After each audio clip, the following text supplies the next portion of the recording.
जबरदस्त गाना है। गाना तो जबरदस्त है, लेकिन क्या आप सभी को डांस आ रहा है? डांस आ रहा है?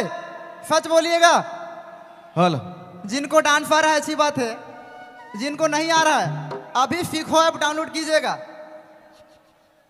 और साथ ही किन्हीं का टीवीएस बाइक का चाबी हमारे कमेटी के सदस्यों के द्वारा पाया गया है। मंच के समीप आएंगे और सत्यापन करा के ये चाबी ले लेंगे। धन्यवाद।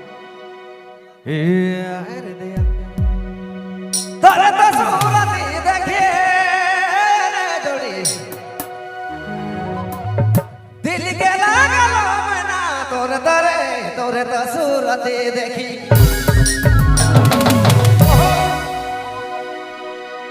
दिल के लागल रानी, दिल के लागल जोड़ी ना त देबे तोड़ी।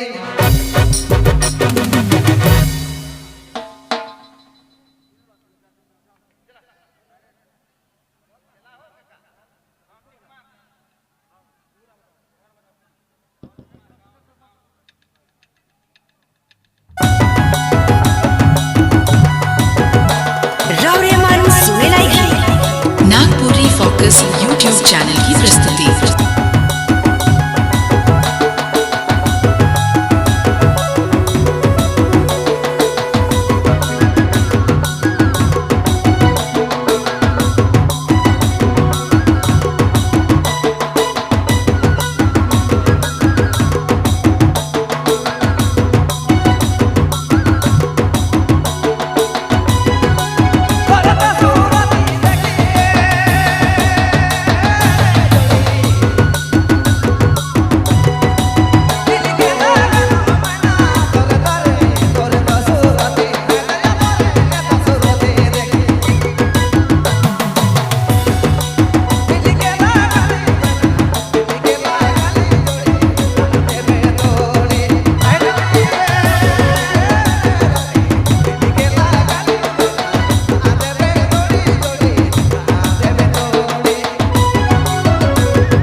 चैनल की प्रस्तुति। हेलो, बहुत बहुत धन्यवाद रतन भाई।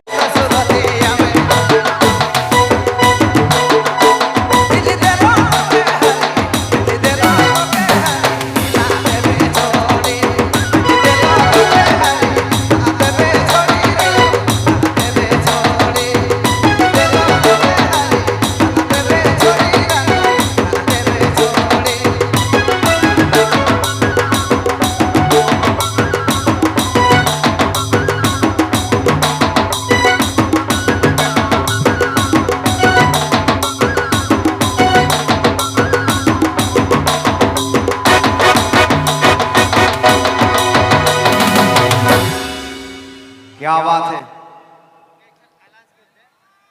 हेलो, बहुत बहुत धन्यवाद रतन भाई।